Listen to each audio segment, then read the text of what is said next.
Marie from Papercrafts. Welcome back to my channel. I'm back today with another 12x12 process video for you. This one is for Lottie Loves Paper using the Think Happy kit. So this video classes as an advertisement, so I'll just get that out of the way. I've decided to cut into, finally, this wonderful stripy rainbow paper from Amy Tangerine, which is part of the kit. I've agonised over this paper for ages, wondering what to do with it. And how best to use it, and in the end, I decided to just cut it all up into strips, and then to place them on the page like I'm doing now. And then I and ah for a while, but then I think what I want to do is I kind of want to use those little strips as chevrons, and have them all different lengths, so it's less regular, slightly more uneven, I suppose. So I'm just chopping them down now, trying to make sure they're the right sort of length, and I'm happy with how they're looking.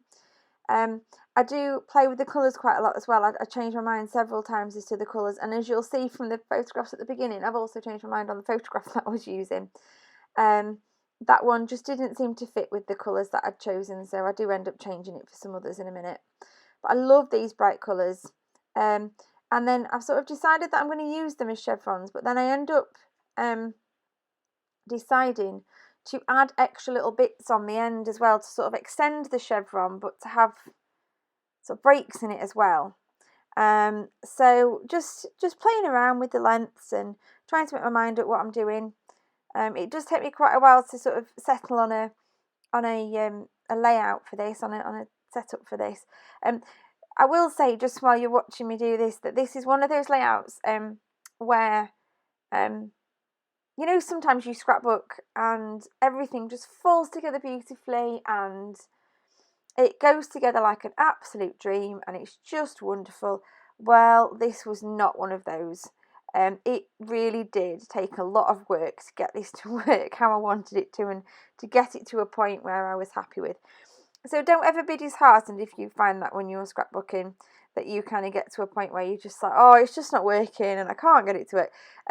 When I went to edit this video, I think there was about 3.5 hours of footage that I'd shot over sort of 2 or 3 days actually, while I sort of got it sorted. So, you know, never be disheartened. Always, you know, perseverance is key sometimes. So yeah, I've decided to try that lighter colour in there as well. So that one goes in there for a minute. Because I think 5 does look better than 4. And then I do find these alternate photographs and I decide that the colours, I think it was the red of that wood and the orange of the wood that I thought matched beautifully with the chevrons, which is why I in the end decided that that's what I was going to go with and that's what I was going to use.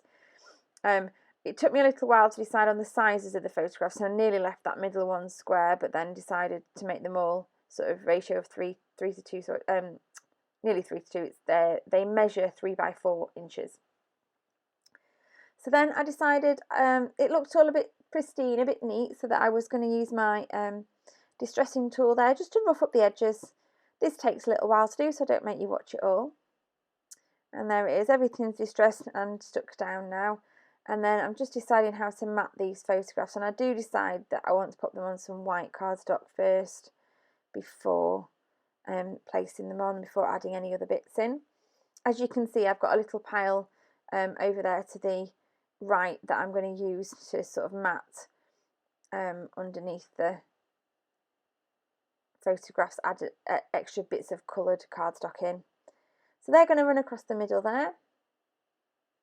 As you can see, you might not be able to see, but I've actually got 2 trimmers. I've got 2 little guillotines. I've got a big one that I can use for my 12x12 papers, and then I have just this little tiny Fiskars one that I use for chopping up bits for matting, because I do think it's much easier to have something lightweight. I have tried those other ones with the tiny little blades that you slide up and down. I'd never find the edges I end up with are particularly good. They always end up a little bit rough. So yeah, much happier with using a guillotine style one. So I've just cut some strips of paper. This is from the 6x8 pad, A Slice of Life by Amy Tangerine, which was one of the kit add-ons, and I've just sliced up little pieces. I don't want to mat them all the way along, so I decided just to put little strips down either side. And then I'm just adding some adhesive foam here to the back of all 3 photographs, slightly less on the middle one I think, and then lots of double-sided sticky to make sure that they don't come off. And then I just got that bit of pink that I haven't stuck down, so I just quickly pop that down. And I just lay these on really, really lightly, and I don't press them until I'm happy with the positioning of them. And then when I am happy, I give them a really good press down to make sure they're not going to move. And then I start working on my title using these gorgeous alphas from the embellishment kit. So I've got, I'm doing the title Peekaboo, because he was enjoying, my son again obviously, hiding in this, it was like a massive climbing frame, and we were at a zoo, I think we were at the Butterfly House actually, which is near Sheffield, and he was enjoying playing inside, and he was having a whale of a time. I think that's where we were. And so yeah, Peekaboo just seemed like the perfect title.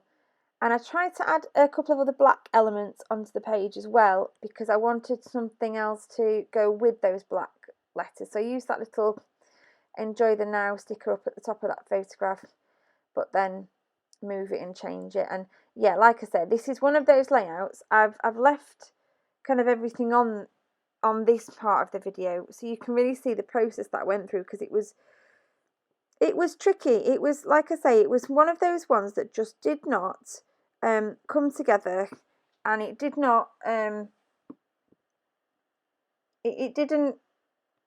it wasn't a happy layout to start with, and I knew what I wanted. I think that's sometimes really difficult when you've got an idea in your mind and you know what you want and you just can't get it to work.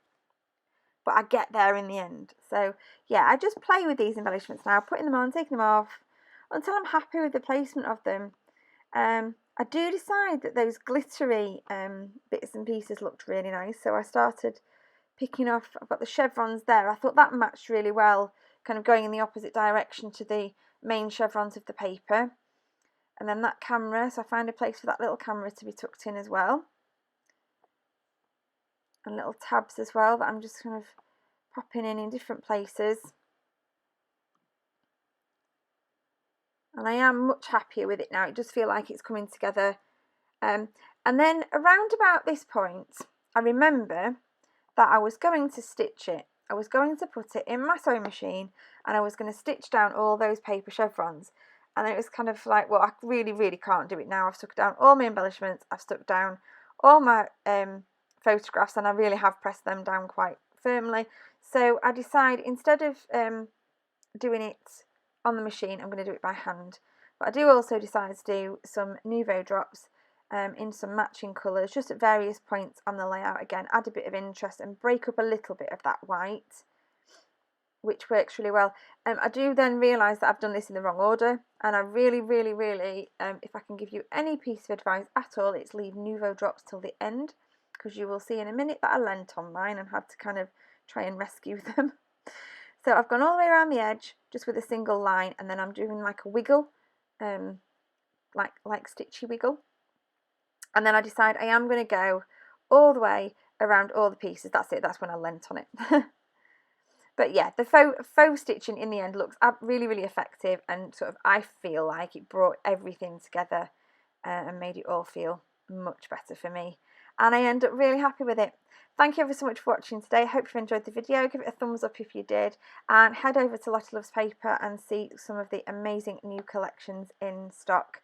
And I hope this has inspired you to have a go, and don't be afraid to cut up big sheets of paper and make the paper work for you. And don't be afraid if everything seems to be going wrong. It will come right in the end, and you'll end up with something that you really like. Bye for now.